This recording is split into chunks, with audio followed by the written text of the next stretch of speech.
ओम प्रणाम भगवान।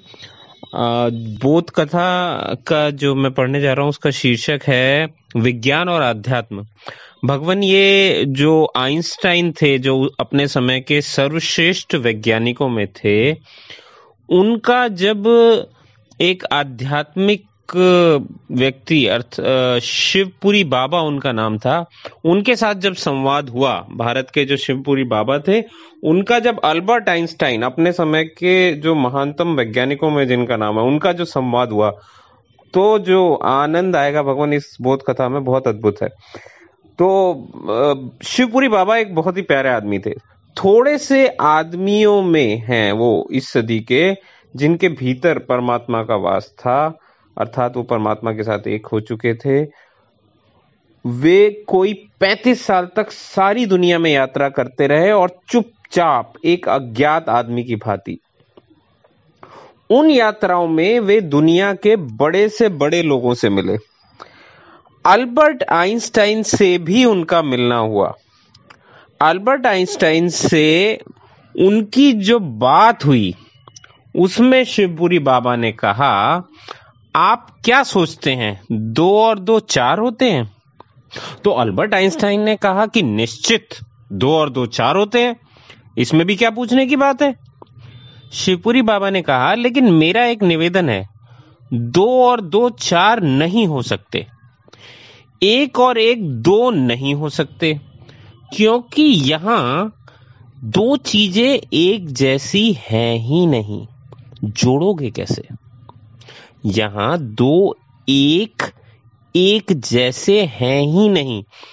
प्रत्येक चीज अपनी आप में इतनी अद्वितीय है, तो 1 और 1 मिलकर 2 हो सकते हैं अगर 1 और 1 बिल्कुल एक जैसे हो, मगर कोई चीज एक जैसी नहीं है, हर चीज अद्वितीय है।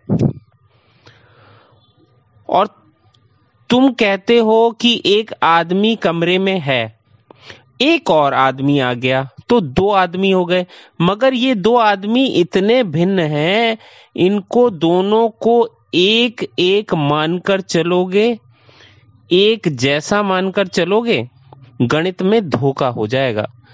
इसमें एक आदमी तो कृष्ण जैसा हो सकता है और एक आदमी कंस जैसा हो सकता है। दोनों भीतर जाएं तो 2 नहीं होते। कृष्ण और कंस हों तो एक दूसरे को काट देंगे, मतलब दोनों एक दूसरे के बिल्कुल विपरीत। या इनमें कोई मजनू और लैला हो सकता है। ये 2 भीतर जाएं तो 2 जुड़कर 1 हो जाएंगे, 2 नहीं बचेंगे। तो निर्भर करेगा, सदा 1 और 1 2 नहीं होगा, और सदा 2 और 2 4 नहीं होंगे। कभी तो 1 और 1 मिलकर 1.5 ही होगा, कभी 1 और 1 मिलकर 1 ही होगा, और कभी 1 और 1 मिलकर 10 भी हो सकते हैं। कठिन है कहना। और कहते हैं कि आइंस्टाइन पहली बार चुप हो गया और कुछ बोल ना पाया, और वो सोचने लगा, क्योंकि बात तो सच थी।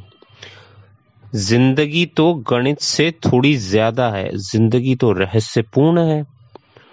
तो आइंस्टाइन कुछ बोल ना पाया, और तब जो शिवपुरी बाबा थे, उन्होंने बोलना शुरू किया, और उन्होंने फिर समझाया आइंस्टाइन को कि मस्ती का अर्थ होता है गणित के बाहर उठना, तर्क के बाहर उठना। तर्क तो काम चलाऊ है, बाजार में ठीक है, मंदिर में जरा भी ठीक नहीं। और जब तुम काम धाम में लगे हो, हिसाब किताब कर रहे हो, उपयोग कर लेना लेकिन इस भ्रांति में कभी मत पड़ना कि यही तुम्हारी जिंदगी हो जाए। कुछ झरोखे जरूर खुले रखना, जहां हवा भी बहती रहे। कुछ रहस्य की संभावना अपनी जिंदगी में खाली रखना। ऐसा उन्होंने आइंस्टाइन को समझाया। ऐसा ना समझ लेना कि तुमने सब जान लिया। आइंस्टाइन से कहते हैं शिवपुरी बाबा, ऐसा मत समझ लेना कि तुमने सब जान लिया। जिसने सोचा कि उसने सब जान लिया, उससे बड़ा अज्ञानी इस जगत में और कोई भी नहीं है। आइंस्टाइन से शिवपुरी बाबा कहते हैं, जिसने सोचा कि सब जान लिया उससे बड़ा अज्ञानी इस जगत में और कोई नहीं है, क्योंकि उसका ज्ञान ही अब उसे और जानने की यात्रा पर ना जाने देगा। यहाँ पर कौन कब सबको जान पाता है? जिन्होंने जाना है उन्होंने कहा है कि जितना ज्यादा हमने जाना उतना जानने को शेष पाया, और जितना हम जानते गए उतना ही लगा कुछ भी तो नहीं जानते। तो आइंस्टाइन को शिवपुरी बाबा ने समझाया कि मस्त होने का अर्थ होता है तुम अपने सिर में ही समाप्त नहीं हो, तुम्हारे पास हृदय भी है। खोपड़ी ही तुम्हारी आत्मा नहीं है, तुम्हारी आत्मा तुम्हारी खोपड़ी से बड़ी है। तुम्हारे भीतर ऐसे बिंदु भी हैं जहां 2 और 2 5 भी होते हैं, और 2 और 2 1 ही रह जाते हैं। तुम्हारे भीतर ऐसी संभावनाएं, ऐसे आयाम भी हैं जहां गणित व्यर्थ हो जाती है, तर्कों में कोई सार नहीं रह जाता, जहां तर्क की निष्पत्ति का कोई मूल्य नहीं होता, जहां काव्य का आविर्भाव होता है।